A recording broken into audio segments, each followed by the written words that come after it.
되시고 또 우리의 소원이 우리 주님을 더욱 사랑하는 것이 우리의 평생 소원이 될 수 있기를 바랍니다.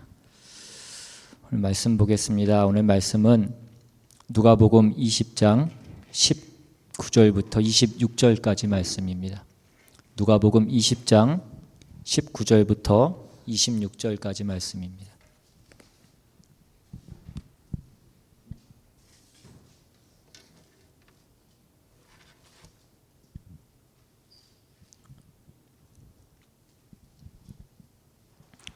찾으셨으면 한 절씩 교독해서 읽겠습니다. 제가 먼저 읽습니다.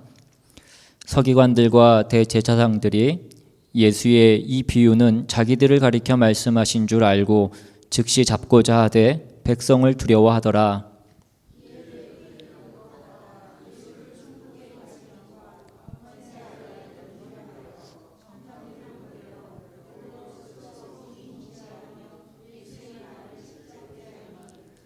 그들이 물어 이르되 선생님이여 우리가 아노니 당신은 말씀을 바로 하시고 가르치시며 사람을 외모로 취하지 아니하시고 오직 진리로서 하나님의 도를 가르치시나이다.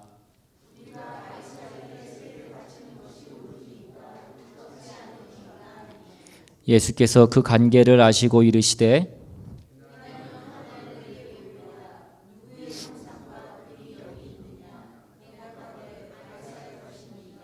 이르시되 그런즉 가이사의 것은 가이사에게 하나님의 것은 하나님께 바치라 하시니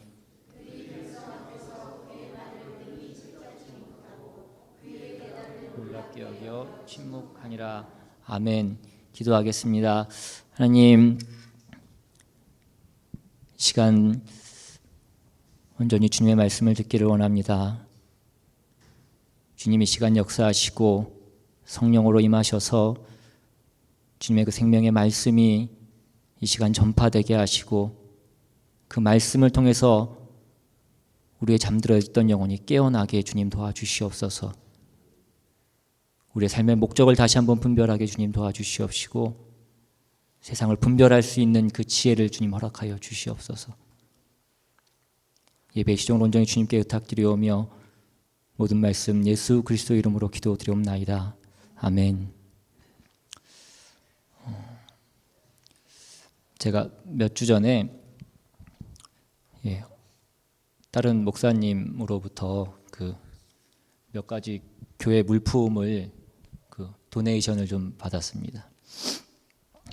그 교회 시스템 앰프에 필요한 부품하고 사무실에 지금 세워놓은 스크린하고 몇 가지 물품들을 도네이션을 받았는데, 만약에 그 헌물을 하신 분이, 그 도네이션을 하신 분이 도네이션을 하시고 나서 가만히 생각해 보니까 갑자기 그 물건이 본인한테 필요한 거예요.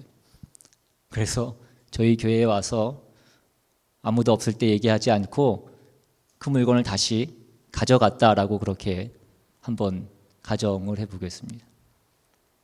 그래서 만약 막상 우리가 그 물건을 쓰려고 했는데 보니까 그 물건이 없는 것입니다. 그래서 물어보면 그분에게 여쭤봤더니 내가 필요해서 그 물건을 다시 가져갔다라고 그렇게 얘기하는 것입니다. 아니, 줬다가 다시 가져가시면 어떻게 하냐라고 얘기했을 때, 내가 드린 것, 내 거를 내가 가져갔는데 그게 무슨 상관이냐라고 그렇게 얘기했다면, 만약에로 말씀드리는 겁니다. 진짜 그랬다는 게 아니라, 만약에 그랬다면 여러분, 그것이 과연 옳은 것이냐 하는 것입니다. 우리가 일단 교회에 헌금하면, 하나님 앞에 드리면 그것은 더 이상 내 것이 아닌 것입니다. 그러니까 더 이상 내 것이 아니기 때문에 내가 그 물건이 필요해서 그것을 쓰려면 하나님께 허락을 받을 수는 없으니까 그 물건 담당자에게 얘기하고 허락을 받고 그 물건을 써야 될 것입니다. 갑자기 제가 왜 이런 말씀을 드리는가? 누가 교회의 물건을 마음대로 쓰려고 해서 이런 말씀을 드리는 것이 아니라, 우리가 예수를 믿는다는 것은 우리의 삶을 예수님께 드린다는 것을 의미하는 것입니다.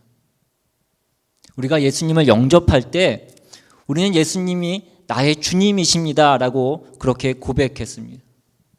예수님이 나의 주인이시기 때문에 예수님께서 내 죄를 담당하시고 우리의 죄를 사하여 주실 수 있었던 것입니다. 그래서 내가 예수님을 믿는다는 것은 내 삶의 모든 것을 예수님께 드린다는 것을 의미하는 것입니다. 그러면 그때부터 내 삶은 누구의 것이 되는 것입니까?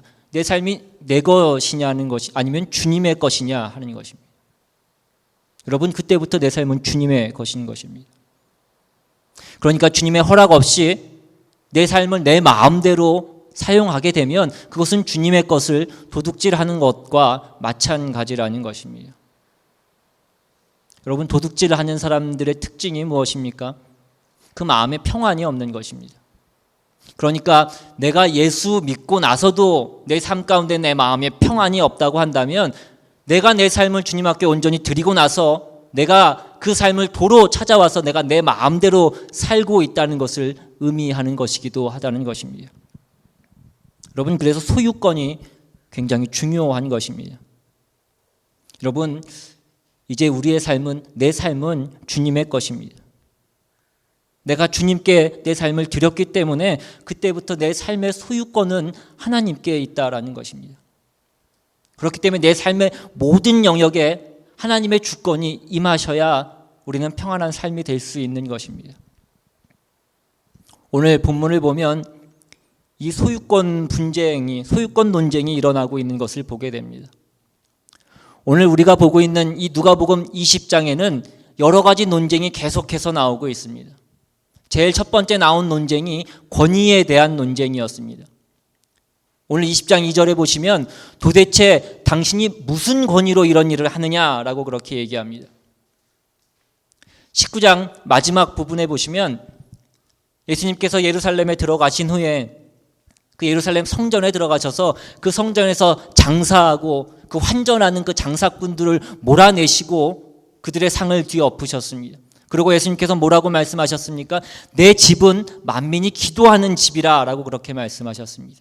내 집은 하나님의 집이다 라고 그렇게 말씀하신 것입니다. 그러니까 그때 대제사장들과 서기관들이 뭐라고 얘기합니까? 당신이 무슨 권위로 이와 같은 일을 하느냐? 당신이 무슨 권위로 라고 그렇게 얘기하는 것은 이것이 네 거냐라고 얘기하는 것과 마찬가지입니다. 이것이 네 거냐라고 말하는 그 사람들의 마음속에는 이것이 우리의 것이다 라는 그 마음이 있었던 것입니다. 그 종교 지도자들, 대제사장들 우리의 것이다 라고 생각했던 것입니다. 그리고 그 다음에 오늘 본문 바로 앞에 보면 예수님께서 한 가지 비유를 들어서 또 말씀하셨습니다. 포도원 농부의 비유입니다. 그 포도원 농부의 비유의 핵심이 무엇이었습니까? 주인의 것을 종들이 주인의 것으로 인정하지 않았다라는 것입니다. 주인의 것을 종들이 자기의 것으로 만들려고 했던 것입니다. 포도원 주인이 멀리 외국으로 나가면서 소작농들에게 그 포도원을 맡깁니다. 그리고 때가 이름에 그 포도가 열매가 익어서 소출할 때가 됐을 때에 주인이 종을 보내서 그 소출의 일부를 받아오게 합니다. 그런데 그 종이 오자 그곳에 일어난 농부들이 그 종을 때리고 그 종을 내어 쫓습니다. 그와 같은 일을 몇 번을 계속해서 반복하자 이제는 주인이 자기의 아들을 보냅니다. 내 아들을 보내면 저들이 그 아들을 존대하겠지. 그런데 그 농부들이 어떻게 합니까? 그 아들을 죽입니다. 그 주인의 것을 자기의 것으로 만들고 싶었기 때문이었습니다. 여러분, 이 비유는 예수님 자신이 하나님의 아들이시며 자신의 권위는 하늘로부터 나왔음을 의미함과 동시에 예루살렘에 있던 그 종교 지도자들이 자신을 음해하려는 것을 말씀하고 있었던 것입니다. 그 말씀을 하신 후에 오늘 또 소유권에 관한 이야기가 나오고 있습니다. 종교 지도자들이 예루살렘에 들어오신 예수님께서 자신들을 타겟으로 해서 그 같은 비유를 드시자 굉장히 불쾌했습니다. 오늘 본문 19절 말씀해 보시면 서기관들과 대제사장들이 예수의 이 비유는 자기들을 가리켜 말씀하신 줄 알고 즉시 잡고자 하되 백성을 두려워하더라. 예수님께서 자기들을 비유로 비난하는 것을 알게 되자 예수님을 곧 제거하고 싶었지만, 예수님을 체포하고 싶었지만, 당시에 예수님께서 백성들의 그 엄청난 지지를 받고 계셨기 때문에 백성들이 두려워서 그렇게 하지 못했습니다. 그러나 그것을 포기한 것이 아니라 호시탐탐 예수님을 제거할 그 기회를 엿보고 있었던 것입니다. 20절에 보시면, 이에 그들이 엿보다가 예수를 총독의 다스림과 권세 아래에 넘기려 하여 정탐들을 보내어 그들로 스스로 의인인 채 하며 예수의 말을 책잡게 하니, 이제 그 종교 지도자들이 책략을 짜서 예수님을 책잡기 위해서 정탐들을 보냅니다. 이 정탐들이 누구입니까? 오늘 본문과 대조본문인 그 마태복음과 마가복음에 보시면 그 구성원들이 누군지 정확하게 나옵니다. 그 구성원들이 누구였냐면 바리새파 사람들과 헤롯 당원들이라고 그렇게 나와 있습니다. 여러분, 이 바리새파 사람하고 헤롯 당원은 서로 어울릴 수 없는 사람들이었습니다. 서로 상극인 사람들이었고 물과 기름과 같은 사람들이었습니다. 헤롯 당원이라고 하는 사람들은 친로마파의 입장에 서 있던 사람들이었습니다. 옛날 우리나라로 치자면 일제시대 때 그 일본의 앞잡이로 친일파 노릇을 했던 사람들과 마찬가지입니다. 로마 정부를 등에 업고 막강한 권력과 부를 누렸던 사람들이 헤롯 당원들이었습니다. 그에 반해서 바리새인은 누구입니까? 유대인 민족의 지도자를 자처했던 사람들이었고, 그래서 유대인의 독립을 원했던 사람들이었습니다. 그러니까 이 두 부류가 함께 어울려서 예수님을 찾아왔다는 것 그 자체가 굉장히 의심스러운 것입니다. 그들이 예수님을 왜 찾아왔습니까? 이 사람들은 예수님 말씀의 트집을 잡아서 그 사법권을 가졌던 로마 정부에 넘겨 그 예수님을 처형하려고 했던 것입니다.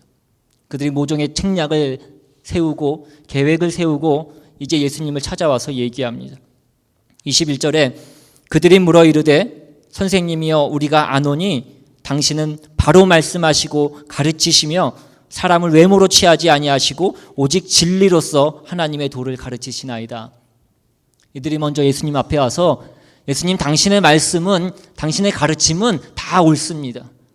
예수님의 말씀을 다 합당하신 말씀입니다. 그렇게 예수님을 인정하고 예수님을 칭찬했습니다. 일단 예수님을 칭찬하고 예수님을 띄워놓고 예수님을 덫에 걸리게 하려는 그런 의도를 가지고 있었던 것입니다. 여러분, 어떤 사람이 갑자기 나한테 찾아와서 나를 칭찬하면 일단 좀 의심을 해봐야 됩니다. 갑자기 나한테 와서 갑자기 예뻐졌다라고 얘기하고 갑자기 참 살이 많이 빠진 것 같다라고 얘기하면 한번 의심해 보시고 조심하셔야 됩니다. 그들은 이제 예수님께 회심의 일격을 가합니다. 22절에 보시면 우리가 가이사에게 세를 바치는 것이 옳으니이까 옳지 않으니이까 하니, 그들이 생각해냈던 것은 로마 황제인 그 가이사에게, 그 시저에게 세금을 내는 것이 옳으냐 아니면 옳지 않느냐, 그것을 내는 것이 맞느냐 내지 않는 것이 맞느냐, 그것을 묻는 것이었습니다. 이 주제는 당시에 굉장히 민감한 그런 이슈였습니다. 왜냐하면 당시에 이스라엘 백성들은 그 로마 정부가 과세한 그 무거운 세금 때문에 굉장히 어려움을 당하고 있었습니다. 그 로마 정부가 과세했던 여러 가지 세금들이 있었는데 그 중에서 가장 어렵고 힘들었던 것이 인두세라고 하는 그 오늘날로 치면 주민세와 같은 것입니다. 만 12세부터 65세까지 남녀 상관없이 누구나 그 나이에 해당되면 인두세를 내야 됐는데, 그 인두세를 낼 때는 로마에서 만든 로마의 은전인 데나리온이라는 것으로 그 세금을 내야 됐습니다. 그 데나리온이라는 그 은전은 이렇게 생겼습니다. 혹시 사진이 준비되어 있으시면, 저 앞면에 보시면, 저 앞면에 흉상이 나와 있는 것이 당시의 황제였던 티베리우스 황제의 얼굴입니다. 그리고 뒷면에는 월계수 잎을 들고 있는 그 황후의 자상이 그려져 있습니다. 그리고 앞에 새겨져 있는 글자는 그 신성을 부여받은 아우구스투스의 그 아들 티베리우스 황제라고 그렇게 적혀 있습니다. 그리고 뒷면에는 최고의 제사장이라는 그런 글귀가 적혀 있었던 것입니다. 당시의 유대인 중에 열심당이라고 불렸던 사람들은 이 주민세 운동에 굉장히 격렬하게 저항하고 거부했습니다. 그들이 그토록 과격하게 로마의 주민세를 거부했던 이유는 첫째로 이스라엘을 다스리시는 통치자는 하나님 한 분이시기 때문이다라고 생각했기 때문입니다. 그리고 두 번째는 보시는 바와 같이 로마의 은전 그 데나리온에는 황제의 흉상과 그 글귀가 적혀 있었기 때문이었습니다. 그것이 그들의 신앙에, 그들의 율법에 우상을 새기지 말고 우상을 섬기지 말라는 그 율법과 그 신앙에 저촉되는 것이었기 때문이었던 것입니다. 유대의 많은 백성들은 그 열심 당원들과 같은 마음을 가지고 있었습니다. 바리새인들도 이와 같은 문제 때문에 그 황제에게 그 로마 정부의 세금을 내는 것을 굉장히 불편하게 생각하고 있었습니다. 그러므로 이제 만약에 예수님께서 그 황제에게 로마 정부의 세금을 내는 것이 맞다라고 그렇게 얘기하면 이것은 하나님을 모독하는 것이 되는 것입니다. 예수님을 찾아왔던 그 두 부류 중에 한 부류였던 바리새인이 나서서 거 봐라, 이 자는 너희들이 원하는 그 메시아가 아니다. 이 자는 친로마파의 사람이다 라고 그렇게 얘기하면서 그 예수님을 향했던 그 민심을 이반시키려고 했던 것입니다. 반대로 만약에 예수님께서 세금을 내는 것이 가지 않다, 세금을 내지 않는 것이 맞다라고 그렇게 얘기하면 그 두 부류 중에 한 부류였던 헤롯 당원들이 나서서 봐라, 이 사람은 백성들을 선동해서 로마의 법과 질서를 어지럽히는 자다, 반체제 인사다라고 그렇게 로마 정부에 고발해서 그 로마 정부에게 붙잡혀 가게 하려고 그렇게 작전을 세웠던 것입니다. 이들의 질문에 예수님께서는 어떻게 대답을 해도, 예스를 해도 노를 해도 결국은 걸려들 수밖에 없는 그러한 질문이었던 것입니다. 이 진퇴양난의 상황에서 예수님께서 어떻게 반응하십니까?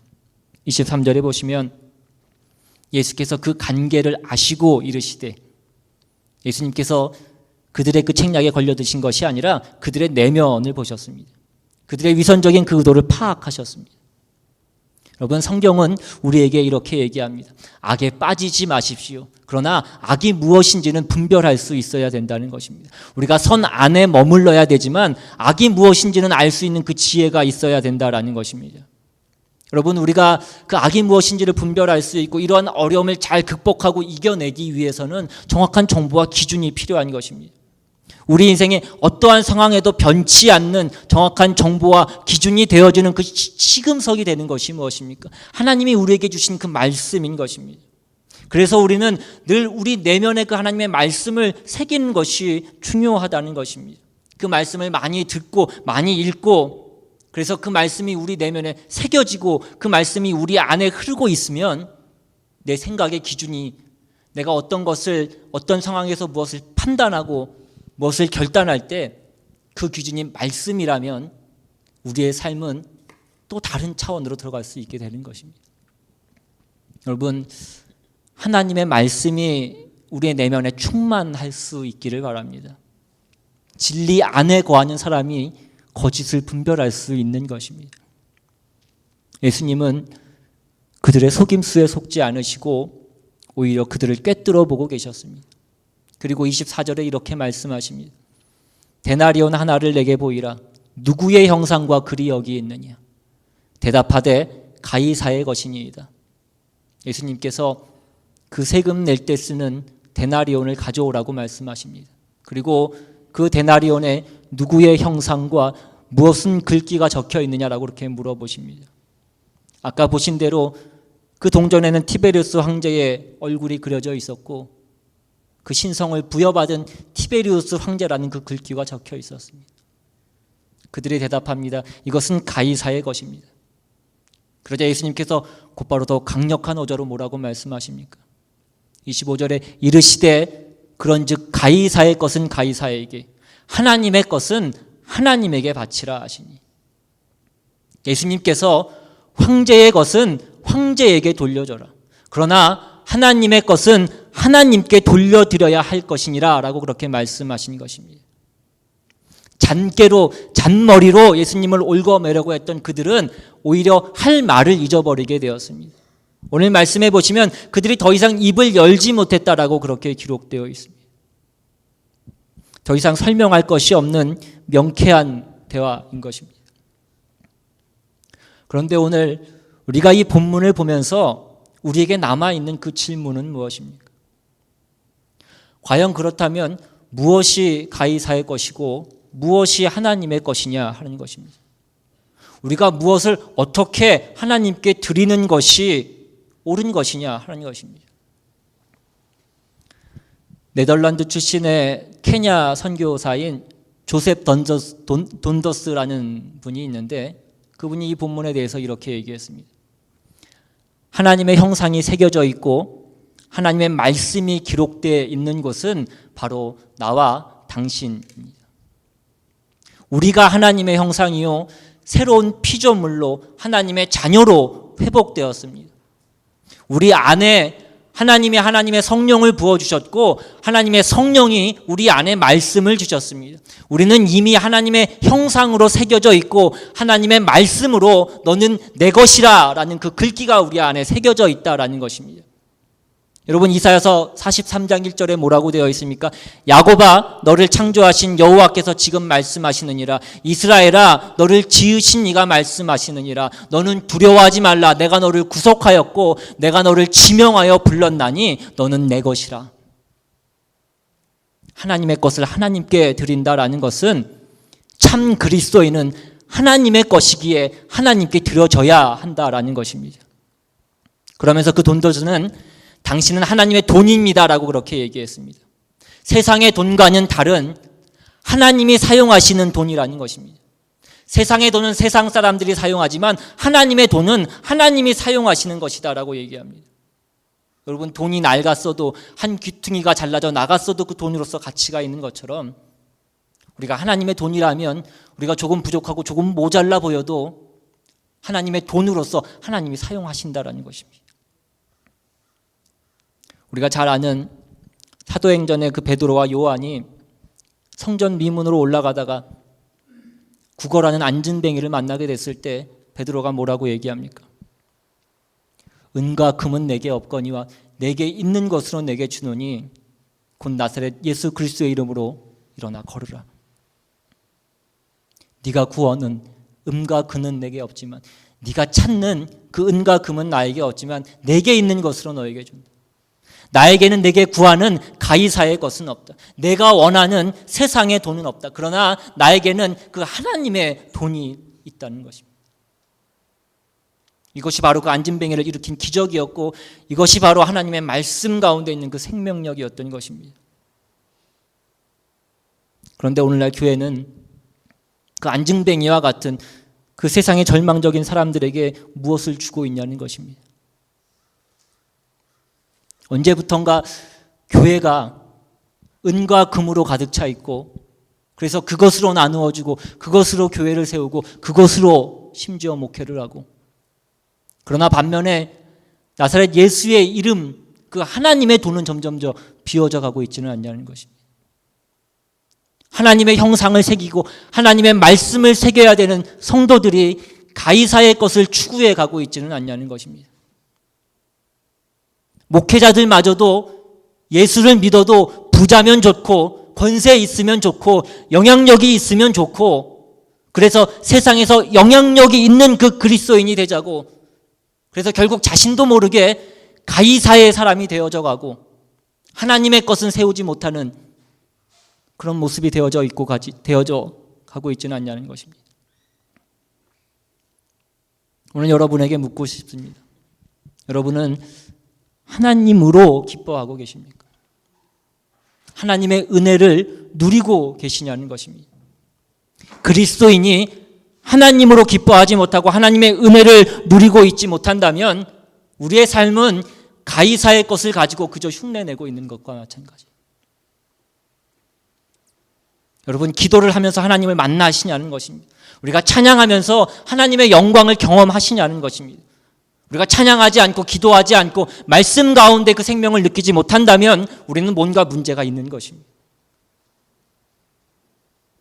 가이사의 것은 가이사에게 하나님의 것은 하나님에게 바치라. 예수님께서 이 말씀을 하신 것은 또한 가이사에게 세금을 내고 안 내고 그것이 문제가 아니라 그 가이사 위에 하나님이 계시다라는 것을 말씀하고 계신 것입니다. 그 시저도 그 로마 제국도 그 나라와 민족들도 그 세상 만민도 세상 만물도 다 하나님의 것입니다. 가이사가 세상을 제패한 그 권력자 같지만 그 위에 하나님이 계시다는 것입니다. 주님께서 우리에게 또 다른 차원을 보여주고 계시고 말씀하고 계신 것입니다. 여러분, 사람들은 늘 이것 아니면 저것, A or B 그것만을 얘기합니다.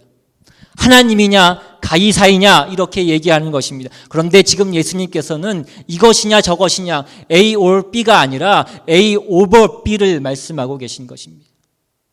사람 위에 하나님이 계신 것입니다.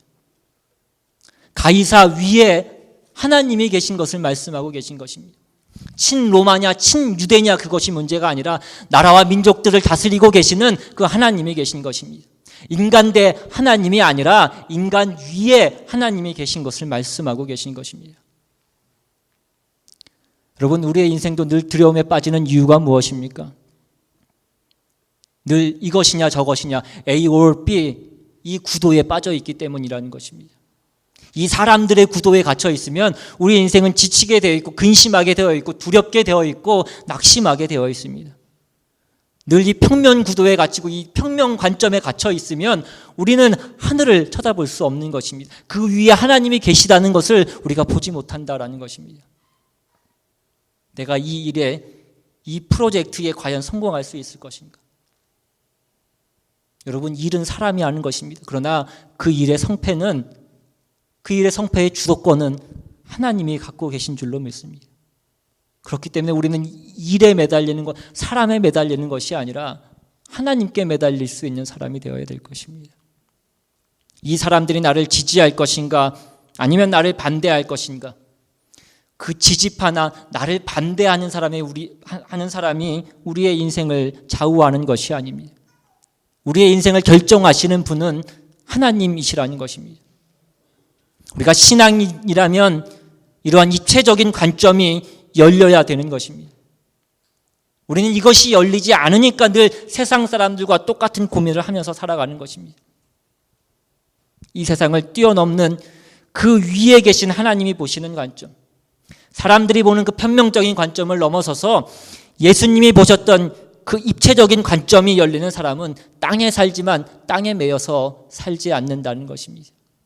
우리가 일을 하지만 일에 매여서 살지 않습니다. 우리가 사람과 관계하지만 사람에 매이지 않는다는 것입니다. 내 인생의 모든 주도권과 결정권은 그분께 있기 때문입니다. 가이사 아래에 있고 가이사의 지배를 받을지라도 그로 인해서 낭망하지 않습니다. 절망하지 않습니다. 그 위에 하나님이 계시고 하나님이 통치하고 계시기 때문입니다. 여러분, 세상 사람들의 관점이 아니라 그 하나님의 관점이 열리게 되시기를 바랍니다. 우리가 나무 사이에서 어디로 갈지 몰라서 방황하는 것이 아니라 그 숲 위에서 숲 아래를 조망하는 그 관점이 열리게 되기를 바랍니다. 그것이 기도하는 사람의 특권이라는 것입니다. 인생이 지치고 힘들 때는 우리가 숲 아래 갇혀서 사는 것과 마찬가지입니다. 그러나 기도하면 하나님께서 우리의 영혼을 비상하게 하시고 숲 위에서 내 인생을 조망할 수 있게 해주시는 줄로 믿습니다. 말씀을 읽는 사람들의 특권은 세상에 갇혀서 사는 것이 아니라 세상을 창조하신 하나님의 원리로 세상을 볼 수 있는 그 시야가 열리는 것입니다. 그래서 우리는 말씀을 읽고 기도를 하는 것입니다. 세상 사람들은 늘 양단 간의 그 결정만을 우리에게 얘기합니다. 당신은 좌파냐, 당신은 우파냐, 당신은 진보냐, 당신은 보수냐. 언제나 늘 두 가지 범주 안에 우리를 구속시키려고 하는 것입니다. 그러나 오늘 예수님 말씀하시는 것은 좌우만 있는 것이 아니라는 것입니다. 좌우만 있는 것이 아니라 그 위에 하나님이 계시다라는 것입니다. 너희가 그 하나님을 인정하고 있느냐라는 것입니다. 이 세상 만물을 창조하시고 다스리시고 운행하시고 완성하시는 그 하나님을 신뢰하느냐는 것입니다. 이 세상을 통치하시는 그 하나님께 너희가 순종하느냐 그것을 물어보시는 것입니다. 그런데 우리는 늘 그 세상의 어느 한 부분에 속하려고 하는 것입니다.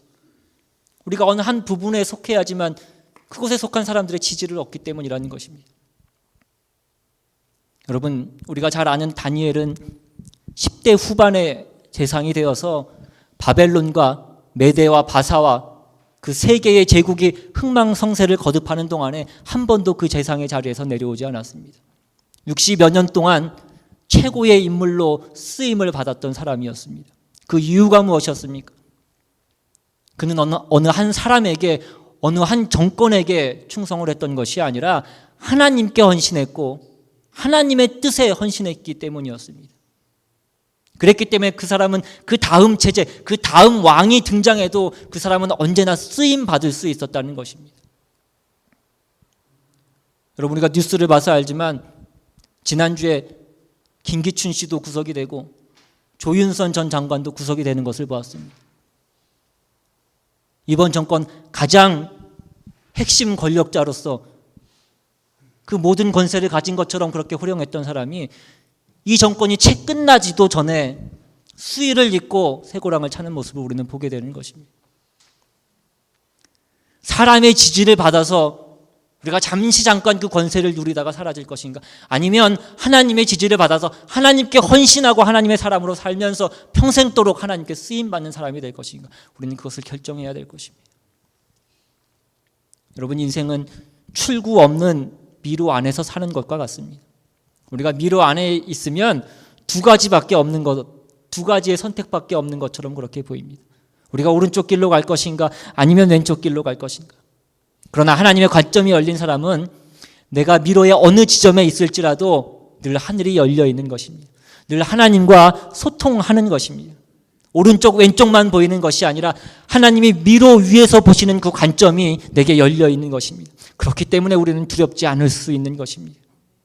우리가 오른쪽에서 왼쪽에서 나를 치고 나를 밀치고 들어와도 우리는 두렵지 않은 것입니다. 위로부터 하나님의 도우심이 임하기 때문이라는 것입니다. 그렇기 때문에 다니엘은 사자굴에 있든지 왕궁에 있든지 하나님 안에 있으면 두렵지 않다라고 고백할 수 있었던 것입니다. 여러분, 지금 우리의 인생이 어떠한 상태에 있든지 간에, 우리의 인생이 오른쪽에 있든지 왼쪽에 있든지 간에 본질적으로 중요한 것은 내가 하나님 안에 있느냐, 내가 하나님의 사람으로 살아가고 있느냐 하는 것입니다. 내가 그 하나님 안에 있다면, 내가 그 하나님의 바른 길 안에서 가고 있다면, 내가 탄 차가 질주를 하고 있든지 아니면 정지선 앞에 잠시 멈춰 있든지 우리는 바른 길을 가고 있는 것입니다. 여러분, 예수님에게는 언제나 늘 제3의 길이 있었습니다. 예수님 그 제3의 길의 절정이 십자가였습니다. 사람들이 볼 때는 죽느냐 사느냐 그 두 가지 선택밖에 없습니다. 그러나 예수님은 십자가에서 죽으심으로 세상을 살리고 스스로도 부활하시는 그 생명의 길을 선택하신 줄로 믿습니다. 우리에게도 이런 하나님의 길이 열려야 우리가 그리스도인으로서 사는 것입니다. 우리가 재정적으로, 사업적으로, 가정적으로, 관계적으로 죽느냐 사느냐 우리가 어느 쪽으로 갈 것이냐 그것이 문제가 아닙니다. 그것에 매이지 마시라는 것입니다. 우리는 하나님께 매여서 살 수 있기를 바랍니다.